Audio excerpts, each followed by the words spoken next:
Hey guys, today we're going to cover graphing trig functions to finish up what we are doing. So we got the graphs of sine, cosine, and tangent functions. We'll take a look at those and see what's happening with them.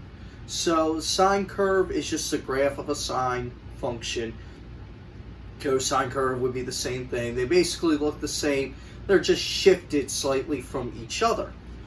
One cycle of something, or the period of something, is how long it takes the curve to start repeating itself. Another important thing we're going to talk about is the amplitude of a curve. That tells us where the peaks are, where the valleys are, so basically the height of the curve. And then phase shift talks about how we move it left, right. We can move it up and down as well. But if we move left and right, we can actually move like a sine curve into a cosine curve if we move it 90 degrees, or vice versa. So, let's talk about what the sine curve is and cosine curve is and see them in action. So the first thing we're going to do is look at something that I made on Desmos. And yes, we will be able to see all of this. So when I hit play, you see the curves moving around here. So as it's going around, notice the color of the curves match the height of the appropriate function. So in blue, we have the cosine curve, and in purple, we have the sine curve. So they are directly related to the unit circle, which we have been studying, so we can see them going around.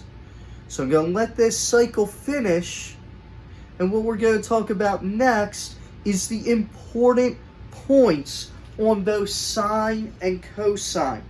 So these graphs, because of the unit circle, become very predictable. So for every sine and cosine graph, there are 5 important points. They will be the max or maxes, the min, and the y-intercept, or not y-intercepts, the x-intercepts. So all of that is taken from the idea of the unit circle. So we got some critical points. So in orange, I'm going to do sine, and in red, I'm going to do cosine. So sine of x has 5 important points. So 5 important points. Those points are 0, 0, because sine starts at a height of 0. Then it also has the point,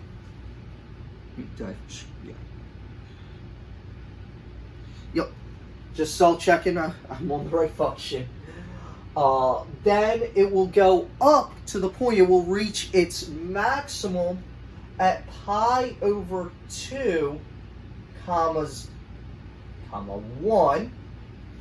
Then by the time it reaches its next x-intercept, that's at pi, 0, it reaches its minimum at 3 pi over 2, and that minimum is -1, as again 1 and -1 seem to be the largest and the smallest values we got on the unit circle. Everything else was in between those, so that's our min and our max.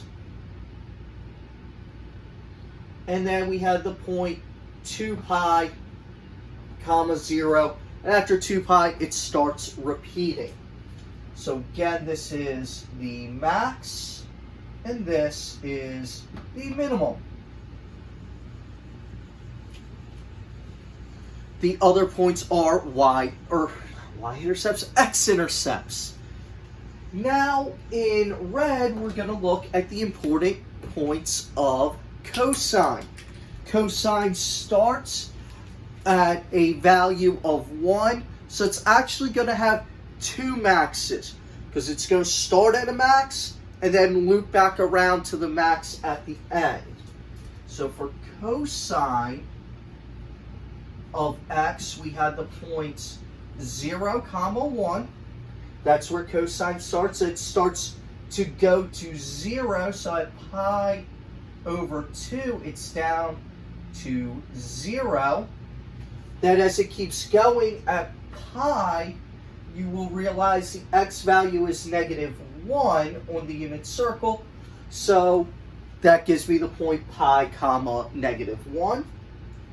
Then here we have 3 pi over 2 will go to the point 0. So that's my other x-intercept. And finally return to 2 pi comma 1. So right here I have a max. Right here I have a min. And over here I have another max. So what we're going to do is start with looking at a graph of both sine and cosine.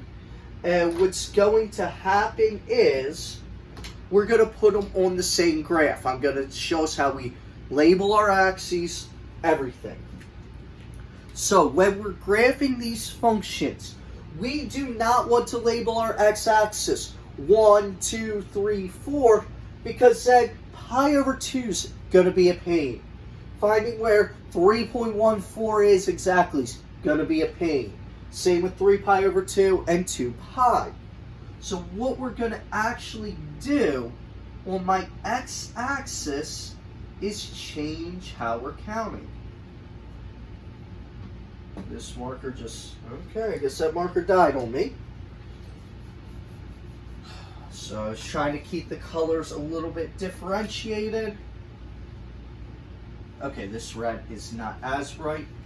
So we're always going to have a min of 1 and a max of +1 before potentially shifting anything.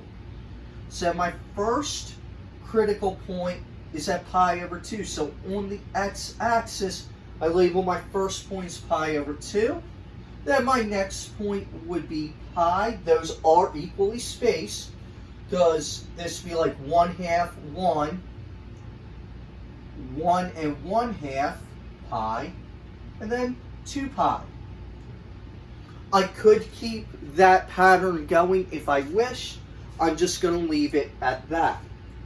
So for my sine curve, I know I started 0, 0. Then I got pi over 2, 1, pi comma 0, 3 pi over 2, -1, and then 2 pi comma 0.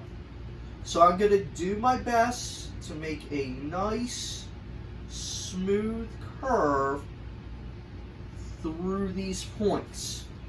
Notice the max and min.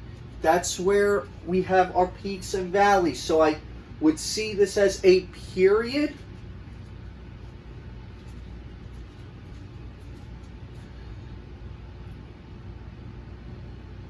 Period of 2 pi and an amplitude of 1. This applies for both sine and cosine. Amplitude.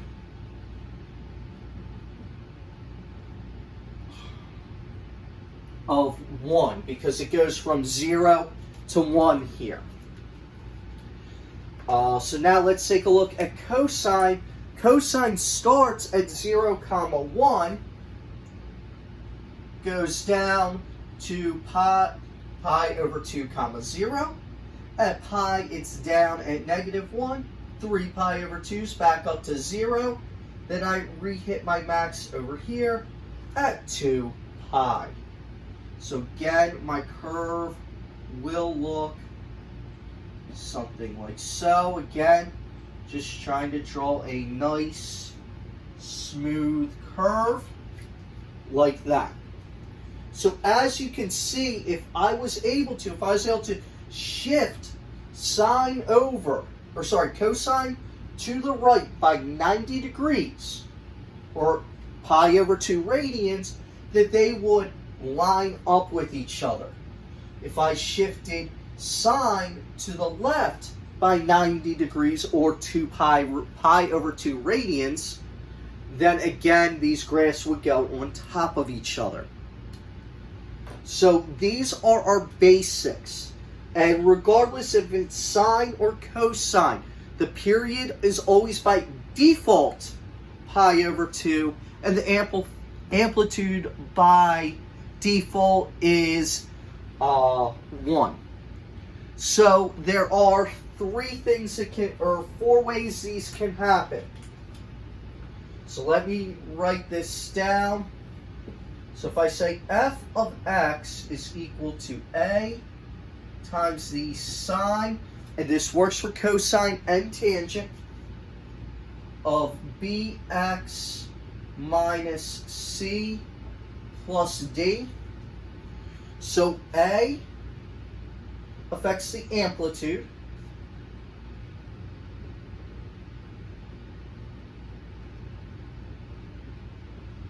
B affects the period. So the amplitude is just equal to A. The period's a little trickier. Let me make sure I just have it written down right. Yep. Period is actually equal to, our default period is 2 pi. It is actually going to be 1 over b times 2 pi, or 2 pi divided by your b value. Whichever is easier for you to understand, you can go with. Now see, this is just our normal left and right movement. Remember, left is positive and right is negative. And then D is just up and down. Up is positive.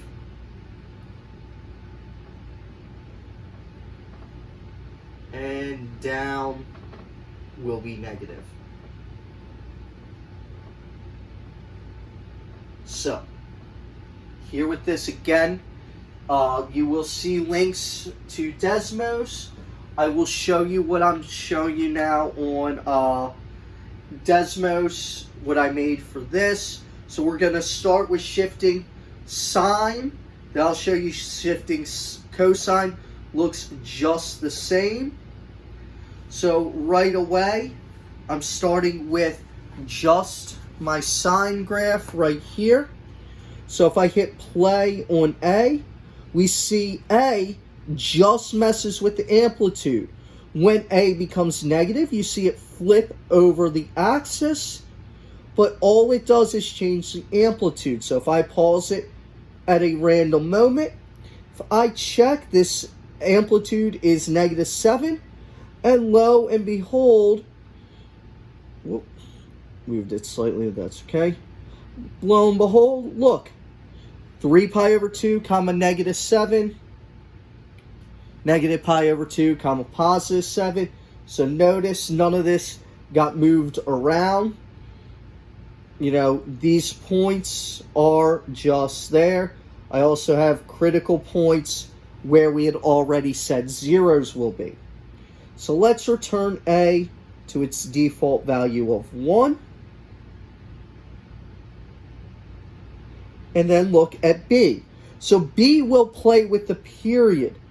Now notice here, as B gets bigger, our period starts shrinking. That's why our formula is 2 pi divided by B. So the bigger the number, the faster the curve moves. So it goes through faster, hence why we had to divide the curve there. So let's get that playing again.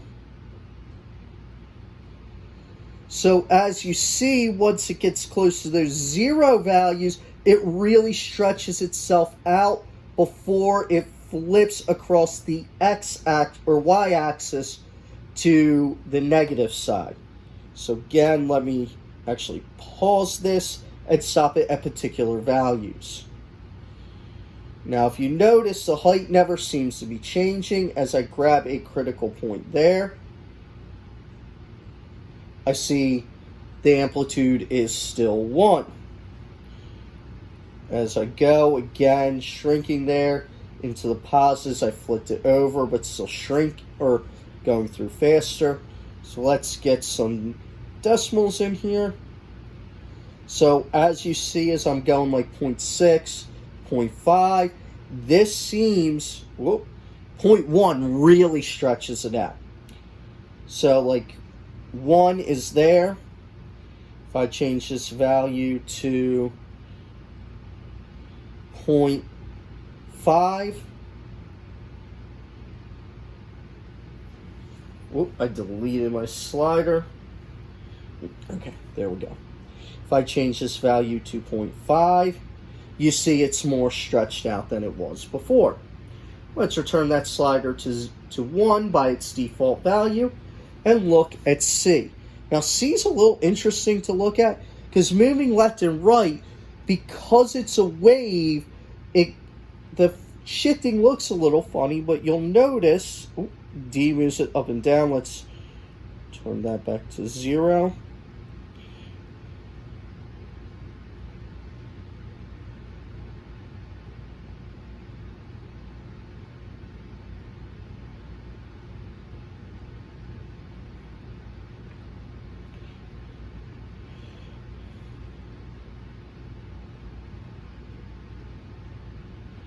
So if I pause this for C,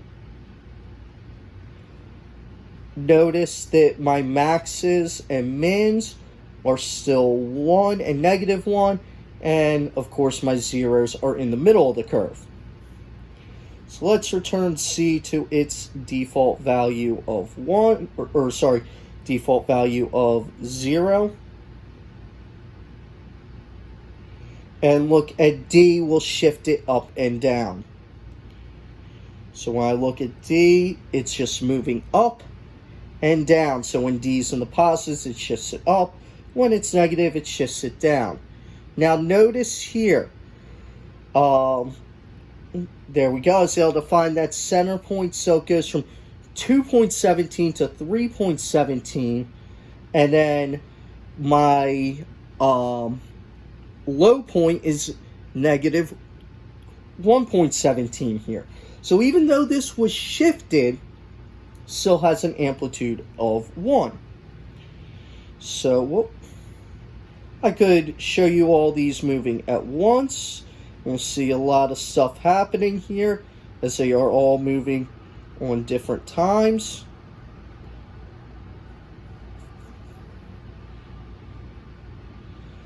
And that's that. Let's have B going. So these graphs can move to a lot of different positions. Now we can do the exact same thing with cosine. So let me reset all my values to their appropriate initial value.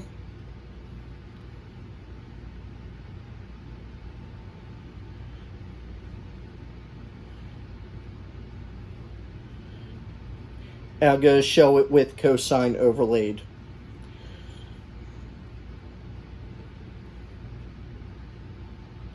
So if I turn on the cosine graph, we see that in purple here.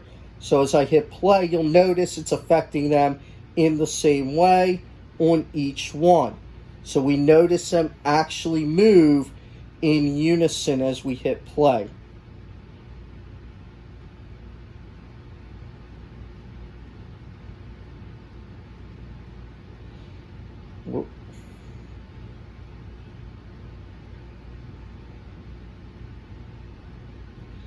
C will, again, they're shifting at the same rates, and D will shift them up and down the same way.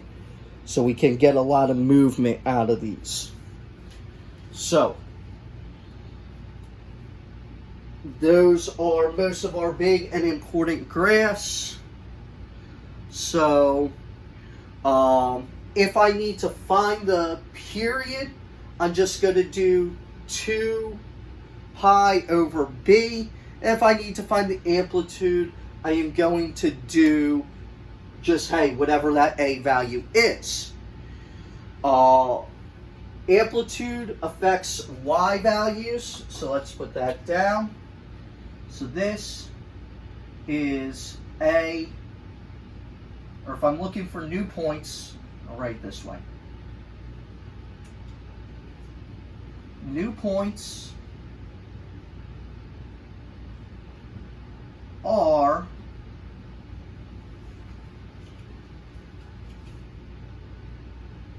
so if I'm affecting the X value, B and C affect that. So it's going to be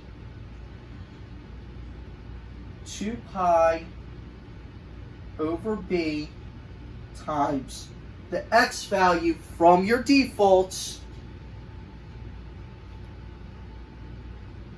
minus C. For your Y, amplitude will affect that, so that is going to be A times Y plus your D value. So that's for taking from those points there. So I'm going to give an example of shifting a sine function or a cosine function. Then we'll quickly talk about tangent and call it a day. So tangent is pretty similar to sine and tangent has a lot of similar points to sine and cosine, but it also has some very important differentiating characteristics.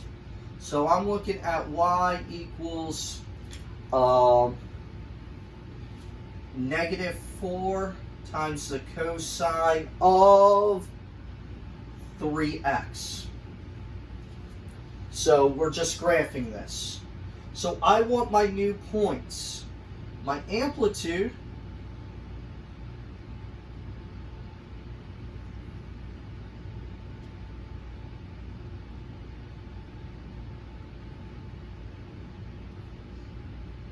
or wait, I don't need the 2 pi in this. Sorry. Just going to be 1 over b times x. Do not want the 2 pi in there. That's going to cause issues. Please note that I changed this from 2 pi. It should be 1 over b times x. This way, when we get to the end, the pi's are already in it. So the amplitude is 4. I'm just going to take the negative, or the absolute value. The negative just means it flips over the x-axis. And then my period is 2 pi over 3. Now you might be saying, that seems it's going to be very hard to break it up into the equal pieces. That's where I'm just going to manipulate this the whole time. So each of these gets multiplied by 1/3. So my first point is going to be 1/3 times 0, comma, -4 times 1, because it's a cosine graph. Then my next point, 1/3 times pi over 2, comma, 4 times -4 times 0. Keep on going, same thing.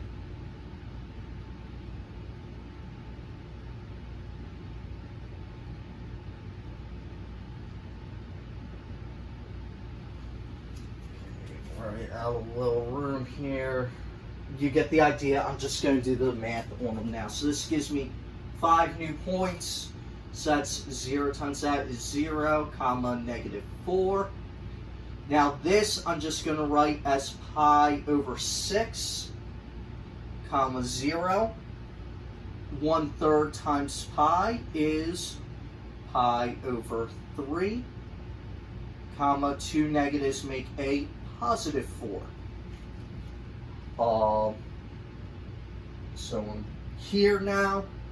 So 3 pi over 2 times 1/3, the 3's are going to cancel, giving me pi over 2, comma, let's see, 0 times -4, still 0.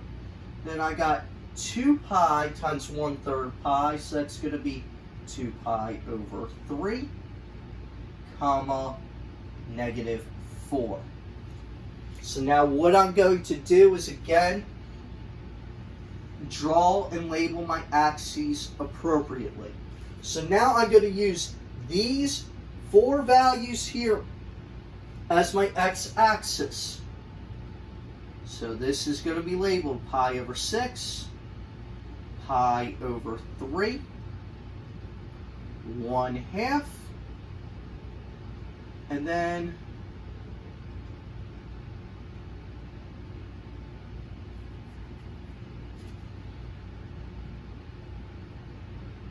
two pi over 3.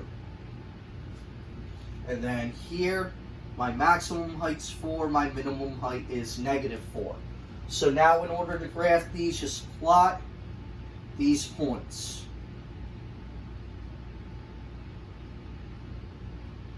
Like so. And do your best to draw a smooth curve through them. And that's it. So that's the big ideas from this. What we're going to do is one last function. We're going to look at the tangent function. All these same sort of rules apply over here, whether it's sine, cosine, or tangent. The only thing that will change for tangent is the period is only pi for tangent. And we'll see why in one moment. So, shifting gears to section 6 technically talks about tangent. It also talks about cotangent and all that. You can read about those in the notes, but right now I'm just going to focus on our ability to graph tangent. So tangent is the last graph we're going to look at. Tangent has a lot of asymptotes in it. So when I say y equals the tangent of x, I get a vertical asymptote wherever I divide by 0. So my vertical asymptotes are the following. They are at pi over 2 plus n times pi.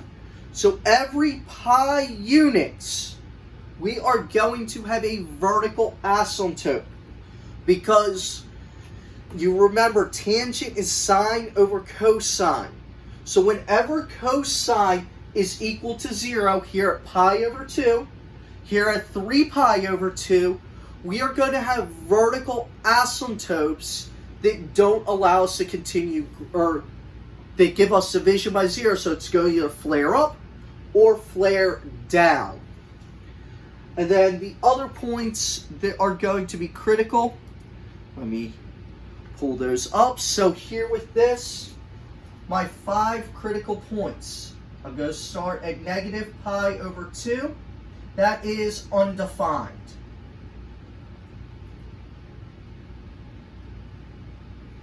Then my next one is going to be at negative pi over 4. So if you recall, at 45 degrees, sine and cosine both have equal values. Well, pi over 4 is the radian equivalent of 45 degrees. So since they have equal values, it's a very easy point to pick out, as that is in this one going to be -1. Then it goes to the origin, 0, 0, followed by pi over 4 to +1, and then being undefined again at pi over 2.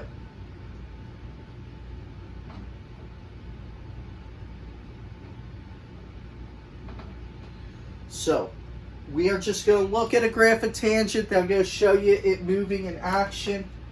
So for tangent, our graph is going to look something like this. We're going to put 1, -1. Then this can be pi over 4, pi over 2. And I'll just put it, all these are negative, negative 3 pi over 4. Over here we got pi over 4. Then we got 2 or pi over 2. Then 3 pi over 4. So right away I'm going to draw in my vertical asymptotes here and here. Then I'm going to add my important points with tangent, so it goes right here, here, and here. I also know this will have a -1 value, and this one will have a +1 value over here. So what I'm going to do is draw this kind of odd curve like so from one of the asymptotes, switch my inflection, and go up like that. So this is something of what tangent looks like. Coming down and then going like that. So that's what our tangent graph looks like. I'm going to quickly pull it up on my Desmos sliders. So let me turn sine and cosine off and return my sliders to their default positions.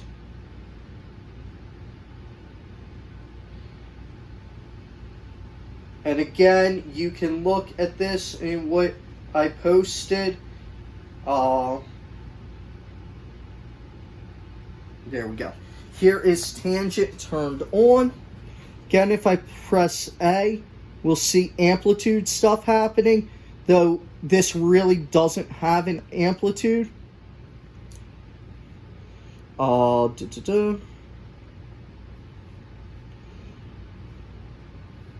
I hit play on B, we'll see that same stuff happening that we saw before. Looks a little more interesting with the tangents. C will move it left and right, as you see happening right now. And D moves it up and down. So that is just a quick summary of graphing trig functions. I hope this video finds you well, and I hope this gives us a starting point for these.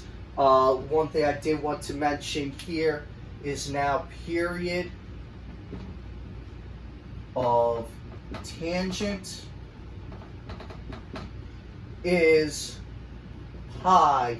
As you notice, between negative pi over 2 to positive pi over 2, that's half a pi, that's half a pi, making a whole pi for the period. So the period is slightly different on tangent compared to sine and cosine, but it is still a very repetitive graph.